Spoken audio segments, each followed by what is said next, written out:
مور خیرې وکړلې د ریل د پاټلۍ په خوا ولاړو او د ریل چې پې راغی وی و دواړه خپې ماتې شو خلک ورته راټول شو یو بل ته وایي دا ولې وی دا ریل والی دی هغه کې لاساوه وی ریل نه یم والی زه د مور خیرې ووښلم بس ما د مور د خولې نه اورېدلي وو چې خدای دې دواړه خپې ماتې تاسو څه وایې دی ویلي ګیا به دا عادت ته د خیرو وي بچیا ملک په نړۍ دا خیرې یو ورځ دا خبره مې ځان سره ولیکه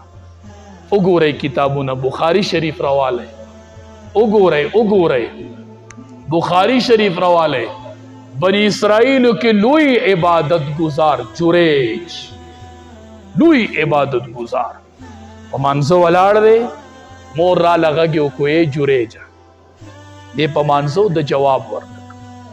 په بله موقع مور بیا غږ وکړو جریج بیا په مانځه ولاړو غږ یې جواب یې ورنک په بله موقع مور بیا راله غږ کوي اواز یې ورکه جواب میلو نشو مور چې واپس وله وی اللهم اے الله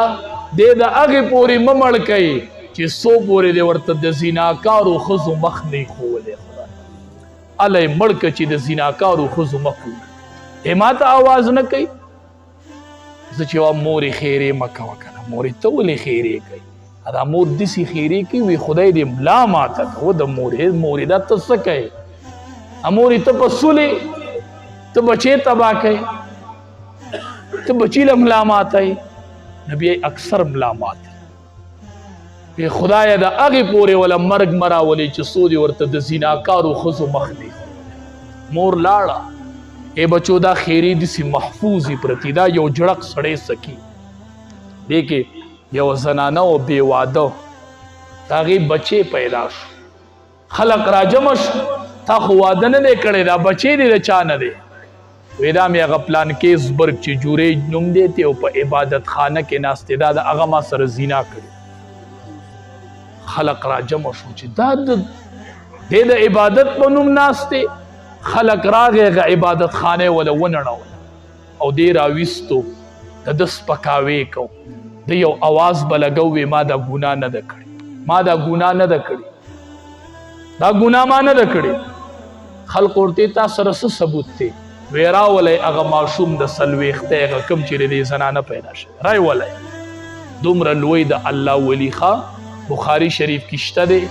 دریو کسانو د مور په غېږ کې خبرې کړي دي ښه په څلوېښتۍ کې یو پکې دا ماشوم و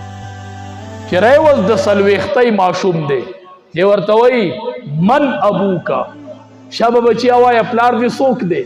په ما تهمت لګېدلی دی من ابوکا پلار دې څوک دی شابه پلار ښیه هغه د څلوېښتۍ ماشوم خبرې شروع لوی د کمال خاوند جریج هغه د څلوېښتۍ ماشوم وایي زما پلانکې شپونکې زما پلار دی ته مې پلار نه یې ته زما پلار نه یې خلق حیران شو چې دا هم څه کړي دي راغونډ شول د جریج نه معافي غواړي چې دا خو دومره د الله ولي و هغه ورته تاسو ګناه دې کې نشته دی ځئ ما معاف کړي تاسو نه ګیله نه کومه وی دا زه په مانځه ولاړو ما مور ته غږ نه و کړی مور خیره کړې وه